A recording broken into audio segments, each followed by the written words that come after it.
Ceci est un livre audio autogénéré par Google. Visage. Ouverture. Remarques psychanalytiques sur le visage. Éric Bidot. Dans un langage courant, la face, ou la figure, est une mesure de la dignité sociale et de l'estime dont un sujet peut être l'objet. Avoir honte, énonce dès Le Breton, porter les mains à son visage pour me masquer, baisser les yeux dans l'impossibilité de soutenir le regard hostile de l'autre, c'est faire grise mine et témoigner du fait d'avoir perdu la face. C'est le marquer rituellement, en se livrant sans la défense de ses propres yeux au regard inquisiteur de ceux qui jugent. On ne perd pas la face sans une déroute du visage. 1992, pages 146 à 147. Dans certaines sociétés, perdre la face produit la nécessité de tuer ou d'être tué pour effacer l'outrage. Perdre la face revient à une défiguration qui signifie une déchéance. La tradition des nomades arabes identifie moralement l'homme à travers sa face, vage. Quand un individu, dit J. Shelod, est lésé en la personne de son hôte, il déclare que le contrevenant lui a coupé le visage, c'est-à-dire qu'il a porté atteinte à son honneur. Il soumet l'affaire à un juge, réclame le droit au visage et formule les revendications les plus exorbitantes. Le coupable doit lui blanchir la face, c'est-à-dire déclarer devant toute la tribu, et même aux passants, que son honneur est sauf. 1958, page 32. Don, défi, honneur serait façon de dire ce qui s'engage dans la rencontre du visage de l'autre. Don de ma parole dès l'instant où je reconnais de l'autre un même, un familier qui m'accueillera et qui fera de moi un entendu. Défi à l'endroit de l'autre, c'est-à-dire là où j'engage un questionnement dont je dépends. Que fera-t-il de ma parole? Et par quelle autre parole l'échangera-t-il? Suis-je tenu ou détenu en cet échange de paroles? Je suis bien honoré ou déshonoré dans le destin des mots qui se disent. Je perds la face ou je peux continuer à être un sujet regardable, comptable aux yeux de ma communauté. Conserver l'honneur de sa face revient à être un sujet aimable, à l'abri de la déchéance ou de la déréliction sociale. Mon visage se préserve comme adresse pour tout demandant, c'est-à-dire je suis assuré d'un intérieur qui m'est propre, un intime, contre un extérieur qui me fait face sans en appeler à ma défiguration. Nous supposons un face-à-face originel du langage, par lequel toute position subjective et la place assignée à chaque sexe qui fera sens, ordonneront une limite au débordement des jouissances, à l'anéantissement de l'autre, c'est-à-dire fixeront une éthique. Le sens c'est le visage d'autrui, formule Lévinas, et tout recours au mot se place déjà à l'intérieur du face-à-face originel du langage, 1971, page 227. Si le sens c'est le visage d'autrui, c'est à compter de ce vis-à-vis dont nul ne peut s'absenter et qui produit l'événement éthique. L'attestation de soi ne se peut que comme visage, c'est-à-dire comme parole où s'efforce la possibilité de toute parole, une parole d'honneur. Pour rechercher la vérité, j'ai déjà entretenu un rapport avec un visage qui peut se garantir soi-même, dont l'épiphanie elle-même est en quelque sorte une parole d'honneur. Tout langage comme échange de signes verbaux se réfère déjà à cette parole d'honneur originelle. Le signe verbal se place là où quelqu'un signifie quelque chose à quelqu'un d'autre. Il suppose donc une authentification du signifiant, Lévinas, page 221. Le visage prend appui, dans les possibilités de sa théorisation, sur le temps de la formation de l'image spéculaire, sur les problématiques de l'identification de la forme et de sa reconnaissance. Inversement, la clinique du dévisagement pourrait ainsi désigner ces expériences transitoires ou durables, des troubles et de déformation de l'image du corps jusqu'à la dissolution psychotique du visage, Le Poulichet 2003, Thibierge 1999. Un des apports de F. Dolto à l'expérience du miroir est d'insister sur l'apparition du visage en propre comme modalité essentielle du phénomène spéculaire, en résonance avec l'idée winnicottienne du visage de la mère comme précurseur du miroir.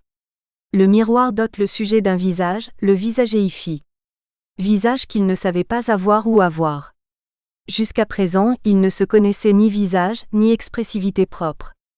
Il ne savait pas que son visage est visible pour autrui, comme l'est pour lui le visage des autres. Dolto 1984, page 157. À l'unité corporelle de l'enfant se conjugue ce fait de l'inséparabilité du visage et du corps. Ce moment jubilatoire lié à la reconnaissance dans le miroir, se combine, savons-nous, à un mouvement de retournement vers ce qui va faire visage à l'endroit de l'autre. L'enfant se retourne vers celui qui le soutient et qui est là derrière. Si nous nous efforçons d'assumer le contenu de l'expérience de l'enfant et de reconstruire le sens de ce moment, nous dirons que, par ce mouvement de mutation de la tête qui se retourne vers l'adulte comme pour appeler à son assentiment puis revient vers l'image, il semble demander à celui qui le porte et qui représente ici le grand autre d'entériner la valeur de cette image. Lacan 1962-63, page 42. Ce mouvement est demande de reconnaissance qui enclenche un cycle du sujet vers l'autre en appel sans fin de cette reconnaissance. Cet échange de visages, où nous pouvons voir rencontres et signes des regards institue un régime essentiel de reconnaissance dans les deux directions du mot. Ce qu'un sujet entérine à la fois comme un lieu pour soi, reconnaître et se reconnaître, et un don de l'autre qui garantit une origine, un socle d'existence, être reconnu par et de l'autre. Un temps originaire et mythique de dualité et de non-séparabilité nous informe d'un premier narcissisme qui s'achève, ou plus réellement tombe avec la tête de Méduse dans le sac de Persée, dans l'invisible d'un lieu qui conservera en lui-même son pouvoir de mort, celui du premier regard. Persée sort de son épreuve pour accéder à lui-même dans le miroir de son bouclier dans l'instant d'un glissement, la disparition de la tête de Méduse, sa mise hors cadre. Le regard est coupé de son objet originel et se constitue en cette coupure même regard d'un sujet, vers une infinité d'objets. Aucun objet ne peut dès lors combler le regard, l'immobiliser, sinon en cet état inhumain et mythique du médusement, lorsque le sujet est dessaisi de lui-même, lorsqu'introduit dans un espace de fascination, le voyeur, formule J.P. Vernant, est dépossédé de son propre regard, investi et comme envahi par celui de la figure qui lui fait face et qui par la terreur que ses traits et son œil mobilisent, s'empare de lui et le possède. Vernant 1998 page 80. L'idée que nous défendons, Bidault 2004, est que le visage se construit de cette opération de coupure du regard avec son objet originel. Il règle le rapport possible à tout regard dans de l'autre. Le regard ne peut trouver sa place que dans la capture signifiante que constitue le visage. Le rapport au visage permettant seul de soutenir le regard, nous admettrons que le visage est un espace construit par où se dialectise, s'arrange l'impossible rencontre des regards. Le visage est ainsi manière de donner nom au seuil du visible, le commencement de la possibilité de la rencontre d'un sujet et d'un autre, c'est-à-dire ce par quoi s'identifiera, se nommera la différence au cœur de cette rencontre. C'est en ce sens que le visage soutient le nom, le rend possible. Le corps n'apparaît que sous l'angle de son image mais aussi d'un regard qui le perçoit, un regard aperçu, le regard au lieu de l'autre est un aperçu. C'est à partir d'un regard en tant qu'il n'est que croisé que le corps s'invente, se trouve et nous disons se visagéifie. Le corps n'existe pas, nous le supposons à partir de ce qui le rend possible. Image, regard et visage dans le flou de l'intersubjectif. L'ensemble forme-visage signifiant traduit tout le rapport possible du sujet au monde. Nommer un objet qui nous regarde, c'est-à-dire qui se tient devant nous dans une stabilité de forme, traduit l'acte humain premier et dernier. La mise en forme du monde, son organisation apaisante, la différenciation fond-relief, la distinction des objets entre l'animé et l'inanimé, participent de ce que nous appelons sa mise en visage toujours contemporaine de sa mise en coupe signifiante. Si nous situons le visage, non pas dans le sens commun d'être simple partie du corps, mais comme processus de mise en signification du rapport à l'autre dans le champ scopique, nous pouvons soumettre à la réflexion la notion de mise en visage de l'objet en tant qu'opération de mise en forme familière de l'objet, de mise en familiarité de l'objet. Visagéifier, est-ce donner une forme à ce qui n'en a pas, une figure, une formule à l'apostrophe obscène de l'objet, à l'horreur contenue dans le fond de l'objet? Un objet ne peut que se figurer, ou bien dans sa défiguration nous horrifie.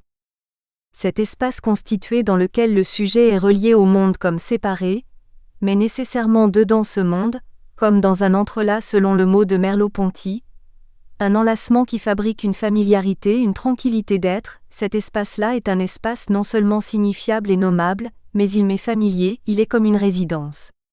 Le monde visagéifié est un monde avec lequel je fais corps. C'est le corps du monde dont je suis une partie, un élément organique.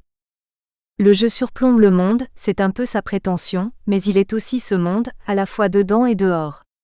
Il nous suffit pour le moment, dit M. Merleau-Ponty, de constater que celui qui voit ne peut posséder le monde que s'il en est possédé, s'il en est, si par principe, selon ce qui est prescrit par l'articulation du regard et des choses, il est l'un des visibles, capable par un singulier retournement de les voir, lui qui est l'un d'eux.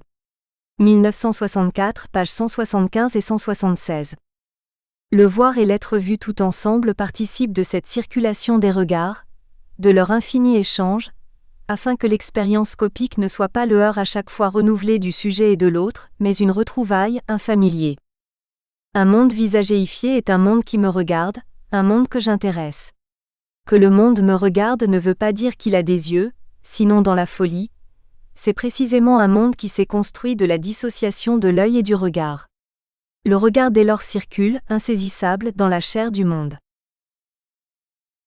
Le visage comme identité. David Le Breton. Dans l'anthropologie des sociétés occidentales, le visage est le haut lieu du corps humain où se cristallise le sentiment d'identité. Sous une forme vivante et mystérieuse, le visage traduit l'absolu d'une différence individuelle en même temps que la filiation à un groupe. Car l'homme n'est jamais seul au sein de son propre visage, celui des autres est là, en transparence, mêlé sous une forme confuse.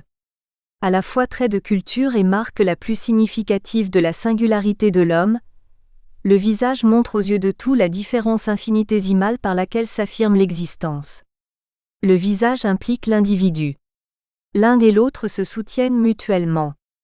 Pour que l'individu prenne socialement et culturellement sens, il faut un lieu pour le désigner, donc le distinguer, un domaine de l'être suffisamment variable dans ses désinences pour attester la différence qui démarque un homme d'un autre.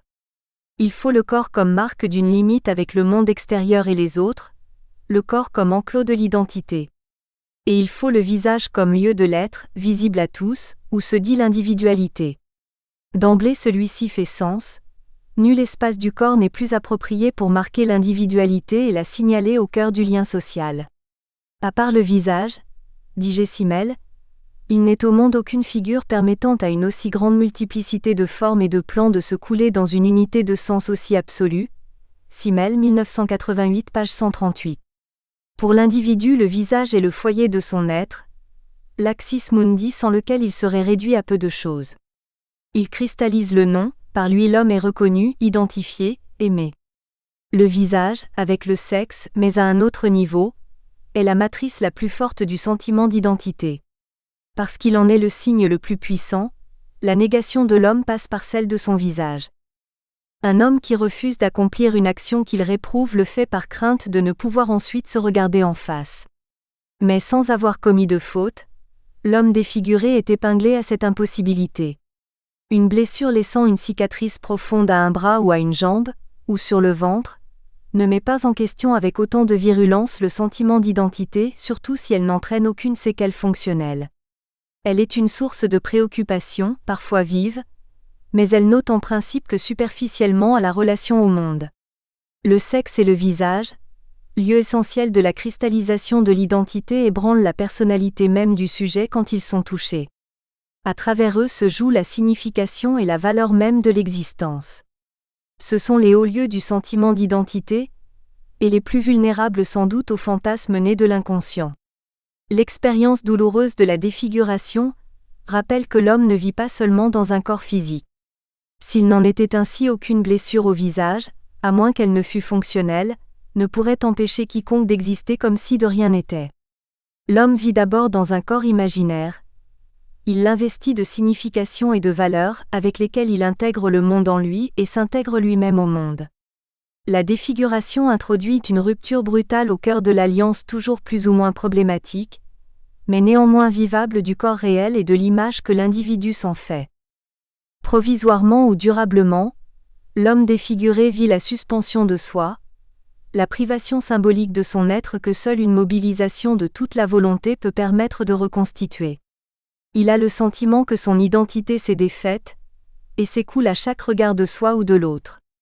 De nombreuses personnes se sentent exclues d'elles-mêmes et du monde, en deuil de leur être propre, tout en continuant à exister.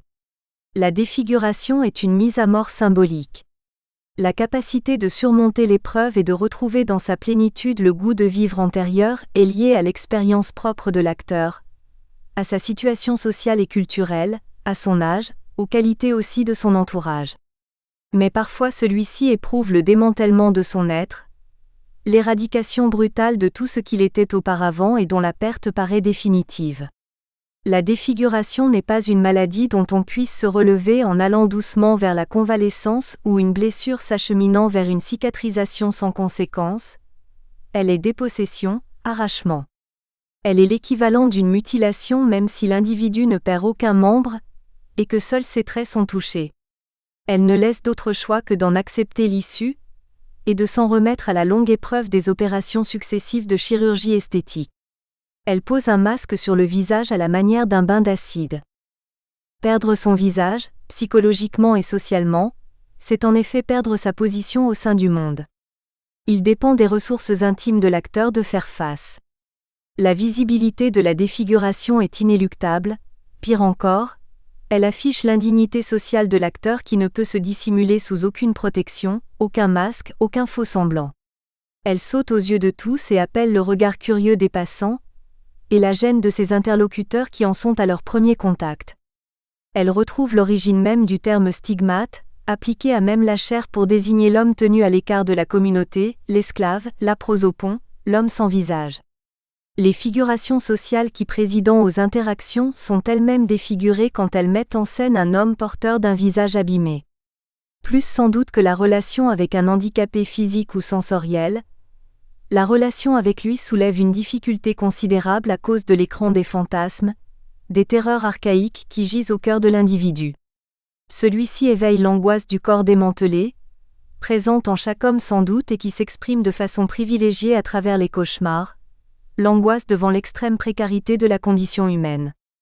Le stigmate d'apparence qu'est la défiguration est l'une des sources les plus cruelles de mise à l'écart.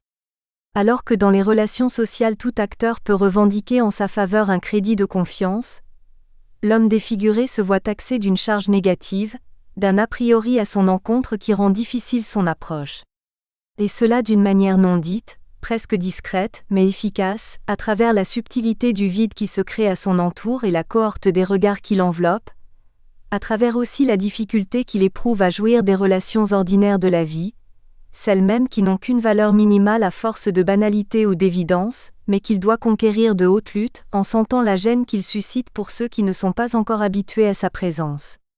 À telle enseigne que nombre de ceux qui en souffrent, préfèrent ne pas sortir de chez eux et se confronter à cette épreuve. La hiérarchie de l'effroi et du rejet semble mettre en première ligne l'homme au visage défiguré, altéré par un accident ou une maladie. Ne plus avoir figure humaine est une métaphore pour dire la mort. Sa particularité consiste dans la carence symbolique qu'il offre au monde à travers ses traits abîmés, alors que dans nos sociétés le principe d'identité s'incarne à travers le visage. Aucune de ses compétences à travailler, à aimer, à éduquer, à vivre, n'est empêchée de s'exercer à cause de son état. Et pourtant, il est tenu à distance par une subtile ligne de démarcation d'où naît une violence symbolique d'autant plus virulente qu'elle est souvent ignorante d'elle-même. Si la défiguration n'est en rien un handicap, en ce qu'elle n'invalide aucune des compétences de la personne, elle le devient à partir du moment où elle suscite un traitement social qui met celle-ci à la hauteur du sort des autres handicaps. La défiguration est un handicap d'apparence, une amputation de l'identité personnelle et sociale. L'infirmité qu'elle signale tient en l'altération profonde des possibilités de relation. Non seulement elle retranche l'acteur d'une large part des relations sociales dont il pourrait bénéficier sans son visage altéré, mais elle lui impose également en permanence de vivre sous les feux de la rampe, comme s'il était sans cesse en représentation, inlassable source de curiosité pour les gens qui croisent son chemin. Pour l'homme défiguré ou au visage contrefait, la vie sociale devient une scène et le moindre de ses déplacements mobilise l'attention. Dans ce contexte humainement lourd, l'ATC est d'abord une chirurgie du sens. Elle vise à restaurer le goût de vivre d'un patient amputé d'une part essentielle de ce qui fonde son rapport au monde et qui souffre, au double sens du terme, de ne pouvoir se regarder en face ni de pouvoir se reconnaître dans cette figure d'effroi. L'opération ressemble à une remise symbolique au monde. Mais greffer un visage consiste d'abord à greffer une identité. L'opération est un séisme pour les assises de la personne. Si le sentiment de renaître est éventuellement au bout du chemin, Le risque est grand qu'elles ne s'y reconnaissent pas et que la dépersonnalisation ne devienne dès lors définitive car désormais sans alternative.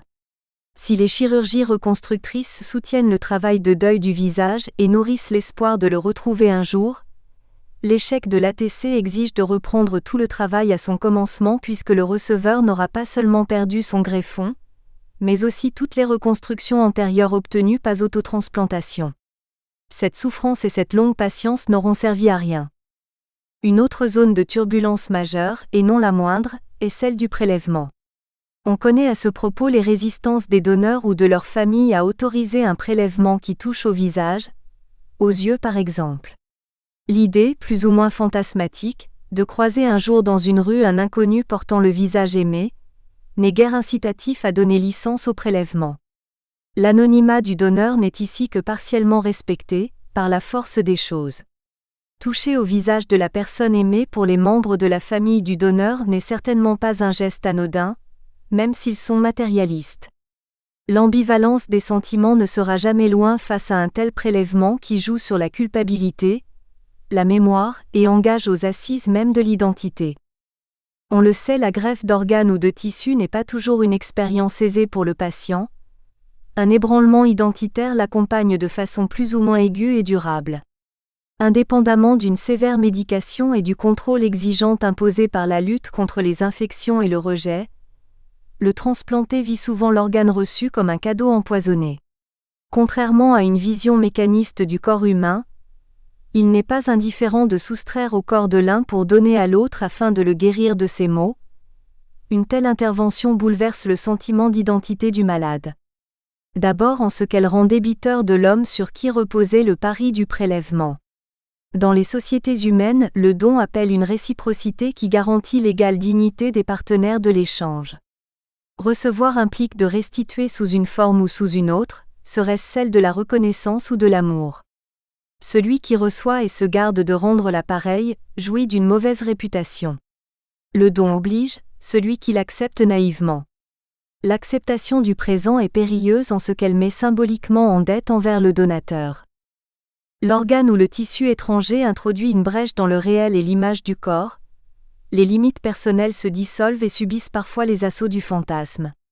Par celle d'un autre, il nourrit les fantasmes sur l'identité du donneur et sur la prégnance en soi des caractéristiques de cet étranger devenu pour la vie un hôte indésirable. Le greffé sent en lui une présence étrangère, trace persistance d'un autre homme. S'agissant du visage, la question de la dette est portée à son point culminant, ne touchant pas un organe symbolique majeur comme le cœur ou les poumons, mais le principe même de l'identité personnelle. La sienne et celle de l'autre. Recevoir le visage d'un autre homme, c'est s'exposer à ne plus se reconnaître, à ne plus pouvoir se regarder en face sans percevoir un autre désormais épinglé à soi. Certes, il ne s'agit pas là d'une duplication du visage, l'ATC se remodelant pour une part sur la structure osseuse du receveur, mais ce dernier ne retrouve pas tout à fait son visage ni ne sera indemne du choc en retour de l'altérité qui l'imprègne. Ce visage d'emprunt ne sera pas le même que le précédent. Le risque de se sentir possédé, dépersonnalisé, est tangible pour des personnalités fragiles et qui n'auraient pas suffisamment réfléchi à ce risque auparavant. Au-delà des objections relevant de l'éthique médicale et soumises à l'appréciation du patient, d'autres points non moins redoutables sont à souligner, plus difficiles à saisir pour le patient tant qu'il n'est pas en situation. La question des greffes d'organes ou de tissus soulève la question du sacrifice, du prix symbolique à payer pour la restauration d'une santé plus propice, ici pour le recouvrement d'un visage moins abîmé, plus acceptable socialement, et si possible proche de celui qui a été amputé. On peut imaginer que certains patients soient prêts à risquer le tout pour le tout dans une sorte d'ordalie, car leur existence est désormais privée de sens. Si vivre défiguré est une souffrance sans fin qui arrache à soi, on comprend que ce choix a un sens, même si le prix à payer risque d'être lourd. Outre la sévère contrainte de la prise quotidienne des médicaments anti-rejet, outre le fait que le visage restauré ne sera pas tout à fait le visage perdu, l'éthique médicale consiste aussi à rappeler le risque de régression de la prise en charge en cas d'échec. Mais il importe aussi de se faire entendre sur les enjeux identitaires, l'ambivalence possible face à un visage marqué d'ambiguïté. Bibliographie. Simmel, G. 1988. La signification esthétique du visage, la tragédie de la culture. Paris Rivage. Le mur, sans tête brûlée. Olga Luna. D'entrée, une figure nous parle, tandis que sa multiplication nous sidère et nous questionne. Ensemble comme un, singulier dans le multiple. Chaque être est une énigme avec des attributs, autant de règles qui montrent, décrivent, peignent. Ce sont des appartenances qui englobent. Car nul ne peut se présenter seul. Déjà, face à ce prétendu visage solitaire, le social est réclamé, le vis-à-vis se forme et la confrontation prend place. En face d'eux, face à. Un échange s'établit, à partir des points de vue respectifs du spectateur et de l'objet des regards, chacun présentant ses émotions, se représentant celles de l'autre. La qualification des expressions fait son œuvre. Une correspondance s'établit à partir des apparences exprimées par chaque visage, de part et d'autre, allant au-delà de simples traits physionomiques ou psychologiques. Impossible de faire abstraction de la politique, du social. Alors réduit à leur essence dans ce face-à-face, c'est le constat émerveillé de l'existence du lien. Le visage, l'objet visuel préféré des bébés. Karine Durand-Seth, Mathieu Gallet et Jean-Yves Baudouin. Depuis près de 40 ans, les travaux réalisés en psychologie du développement n'ont cessé de nous surprendre et de nous instruire sur les compétences du bébé humain. L'une de ces compétences concerne la perception des visages. En effet, s'il est un stimulus éminemment social, qui attire le bébé, c'est bien le visage. Dès les toutes premières minutes de vie, le nouveau-né réagit au visage humain et le préfère à tout autre objet visuel. Il se révèle très rapidement compétent pour traiter les visages humains, en particulier pour les reconnaître. Et pourtant, à l'observer de plus près, le visage constitue l'un des stimuli les plus complexes que le bébé rencontre. Il est contrasté, il est tridimensionnel, il est animé de nombreux mouvements, il produit des sons, il parle, et exprime des émotions. L'ensemble de ces caractéristiques en fait un objet social et affectif fondamental dans la vie du jeune enfant. L'adulte, expert en visage. La capacité de reconnaissance des visages se développe tout au long de l'enfance pour atteindre sa pleine maturité à l'adolescence. Carré, 1992. L'adulte est un véritable expert en la matière. Nous rencontrons quotidiennement des centaines de visages et nous savons faire immédiatement la différence entre des visages familiers et des visages inconnus. Mais nos compétences ne s'arrêtent pas là. En effet, lorsque nous regardons un visage, nous le traitons en catégories. Âge, sexe, etc. Nous sommes également capables de traiter les expressions du visage, ce qui nous permet d'attribuer un état émotionnel à autrui, et donc d'interagir de manière adéquate. Nous pouvons enfin et assez spontanément juger de l'attirance d'un visage. L'expertise dans le traitement des visages serait la conséquence du type de traitement engagé dans la perception des visages.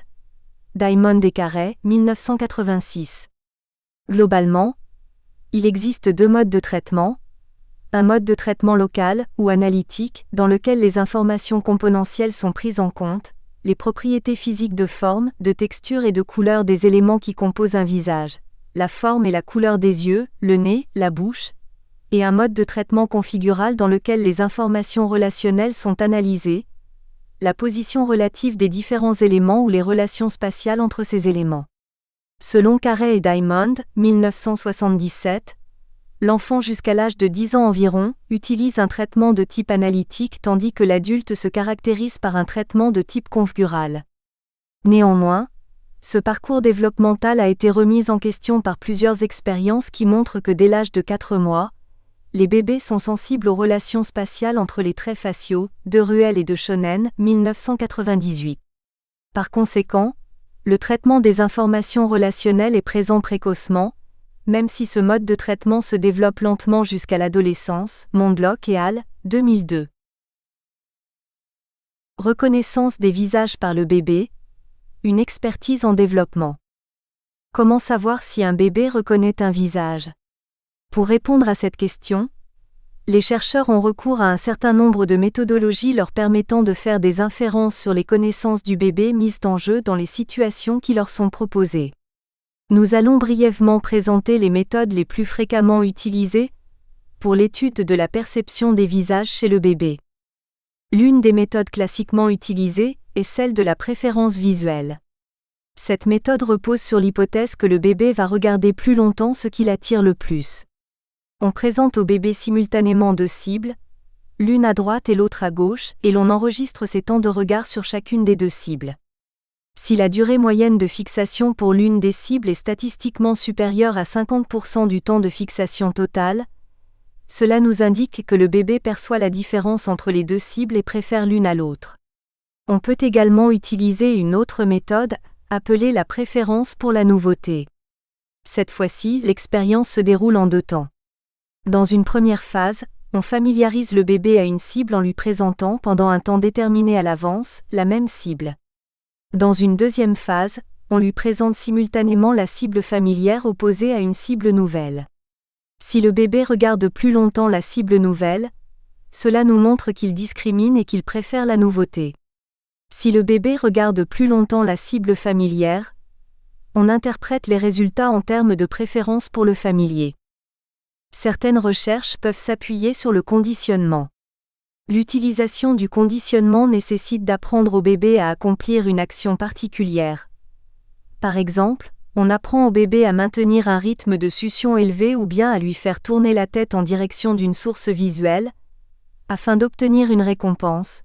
Par exemple, si le bébé tourne la tête dans la bonne direction, il voit un visage ou une petite animation. Ensuite, on teste cet apprentissage. Mais, la méthode la plus fréquemment utilisée avec les bébés est celle de l'habituation, réaction à la nouveauté. Qu'est-ce que l'habituation ? Elle peut se définir comme la diminution de la fréquence d'apparition d'un comportement donné, en réponse à la présentation répétée d'une stimulation. L'introduction d'une nouvelle stimulation, si elle est perçue, va entraîner un regain d'attention. On parle de déshabituation ou de réaction à la nouveauté. Dans une expérience type, deux phases sont nécessaires. Une première phase d'habituation au cours de laquelle on présente plusieurs fois de suite une même cible jusqu'à ce que le bébé soit habitué. On considère par exemple que le bébé est habitué lorsqu'on enregistre une diminution de 50% de la durée de ses temps de regard. Ensuite, la phase test commence, on lui présente une nouvelle cible. S'il perçoit la différence entre cette cible nouvelle et celle à laquelle il a été habitué, il réagit à la nouveauté. Cette réaction se manifeste par une augmentation de ses durées de fixation. Perception du visage à la naissance. De tous les sens, la vision est la modalité perceptive par laquelle l'individu retire le plus d'informations sur son environnement. Elle est la dernière à entrer en scène, puisqu'elle ne commence véritablement à s'exercer qu'à partir du moment où l'enfant vient au monde. À la naissance, elle se caractérise par d'importantes limites. Le nouveau-né voit mal. Son acuité visuelle est faible, il ne perçoit pas correctement les détails, il accommode peu et ne perçoit que les objets fortement contrastés. Il vit dans un monde de formes imprécises dont les contenus ne sont pas très bien définis. Toutefois, à partir de cette vision élémentaire, de nombreuses informations sont disponibles pour permettre au nouveau-né de voir et de traiter les visages situés à faible distance de ses yeux. L'une de ces informations est le mouvement qui anime le visage, et l'on connaît l'attirance du bébé pour tout ce qui bouge. La figure 1 présente une estimation de la perception d'un visage par le bébé âgé de 1 mois, en comparaison de la perception du même visage par un adulte. La maturation de son système visuel est cependant très rapide et, vers 3 à 4 mois, la vision est suffisamment développée pour être une source de connaissances performante. Figure 1, le visage tel qu'il est perçu par l'adulte, à gauche et par le nourrisson, à droite. Le visage, l'objet visuel préféré des nouveau-nés. De nombreux résultats attestent que dès le début de la vie, les nouveau-nés regardent plus longtemps le visage humain et le préfèrent à tout autre objet visuel. Tout commence avec les travaux précurseurs de Fantz, 1963. À l'aide de la méthode de la préférence visuelle, Fantz présente à des nouveau-nés de 5 jours différents stimuli visuels, des représentations de visages, des plages colorées, des dessins, du texte, etc. Face à ces objets visuels, les nouveau-nés regardent toujours plus longtemps le visage. Par la suite, d'autres études sont venues confirmer la préférence des nourrissons pour le visage. Goren et al. 1975 obtiennent des résultats similaires avec des nouveau-nés âgés de 9 minutes de vie seulement. En présence d'une cible déplacée lentement devant leurs yeux, les nourrissons orientent plus longtemps leur regard et leur tête lorsqu'il s'agit de suivre une représentation schématique d'un visage. Les traits internes du visage sont agencés normalement plutôt qu'un visage déformé, les traits internes sont mélangés, la bouche est à la place des yeux, ou qu'un visage sans traits internes des plages blanches. Plus tard, Johnson et al. 1991 confirment ces résultats avec des bébés âgés de 5 à 19 semaines. En 1991, Morton et Johnson proposent un modèle théorique pour expliquer la préférence spontanée des nouveau-nés pour les visages humains.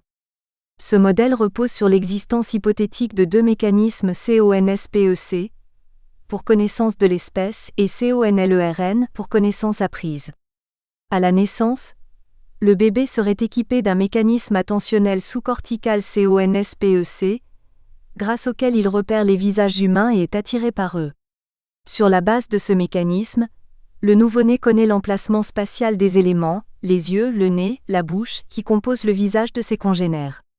Si le nouveau-né rencontre dans son champ visuel un stimulus dont l'arrangement correspond à la sensibilité de son détecteur de visage, il est automatiquement attiré vers cet arrangement. À partir de 2 mois, CONSPEC disparaît au profit d'un autre mécanisme sous contrôle cortical beaucoup plus perfectionné, CONLERN. À cet âge, le bébé commence à apprendre et à retenir les caractéristiques faciales de différentes personnes et devient capable de reconnaître leur visage.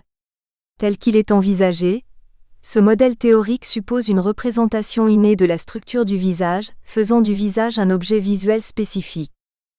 D'autres études se sont intéressées aux caractéristiques sensorielles et structurales du visage et mettent en évidence une prédisposition innée du système visuel pour traiter les stimuli dont la structure ou les propriétés se retrouvent dans le visage. Dans cette perspective, Easterbrook et al. 1999 observent que les nouveau-nés poursuivent mouvement des yeux et de la tête, de manière identique la représentation correcte d'un visage et celle d'un non-visage, visage déformé avec les traits internes mélangés ou sans traits. À la différence de Morton et Johnson, ces auteurs introduisent l'hypothèse d'un effet de complexité pour expliquer la préférence. La seule présence de tous les traits d'un visage, indépendamment de leur arrangement, suffit à augmenter la poursuite visuelle par rapport au visage sans trait ou avec un seul trait, la bouche par exemple. Banks et Salapatek. Nous espérons que vous avez apprécié cet aperçu. Pour continuer à écouter ce livre audio sur Google Play Livres, utilisez le lien dans la description de la vidéo.